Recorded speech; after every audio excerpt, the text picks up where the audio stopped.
you know your retirement hurdle rate and if you're achieving it?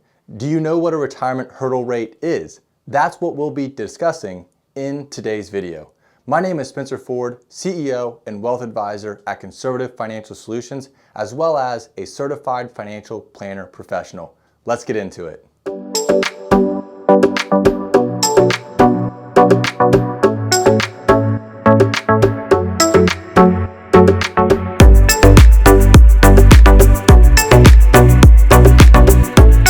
Your retirement hurdle rate is the minimum rate of return you need to make on your investments in order to achieve your goals in retirement.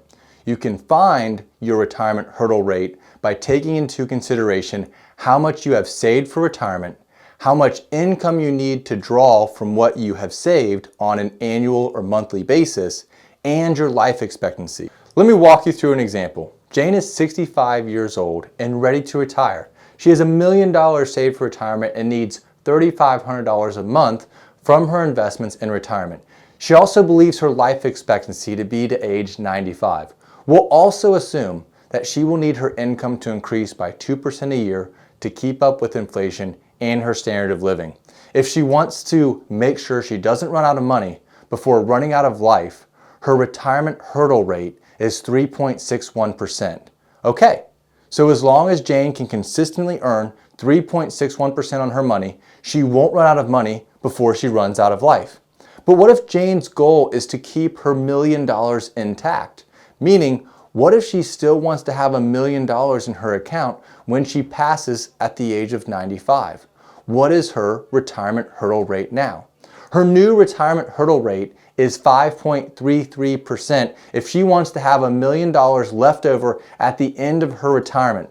That's an annual rate of return difference of 1.72%. If we add that up over the course of her 30-year-long retirement, she needs an additional return of 51.6% over her lifetime compared to the first example. That's a substantial increase.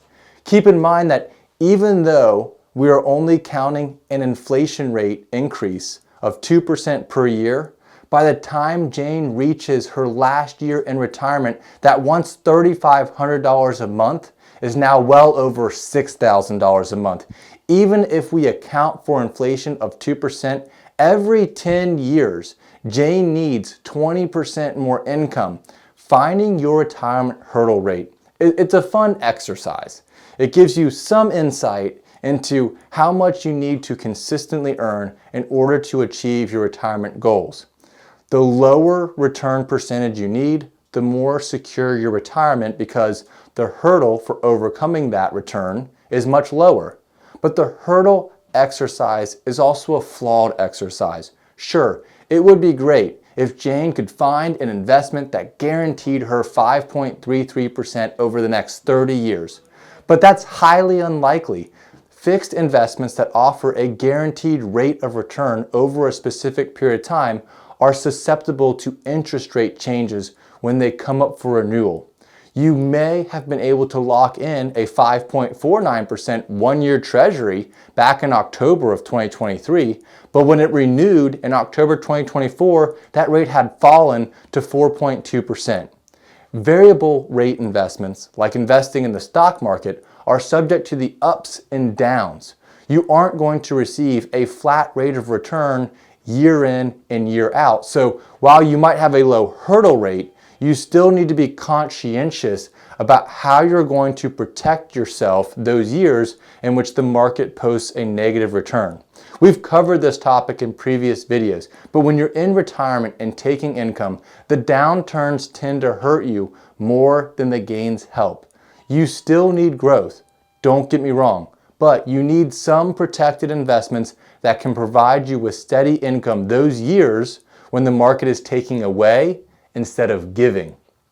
It certainly depends on your goals and what your goals are for retirement. But if your goal is to grow your money over time, take income with increases to keep up with inflation, and you believe you will live to a normal life expectancy, then we like to see hurdle rates at 7% or lower, certainly not more than 8%.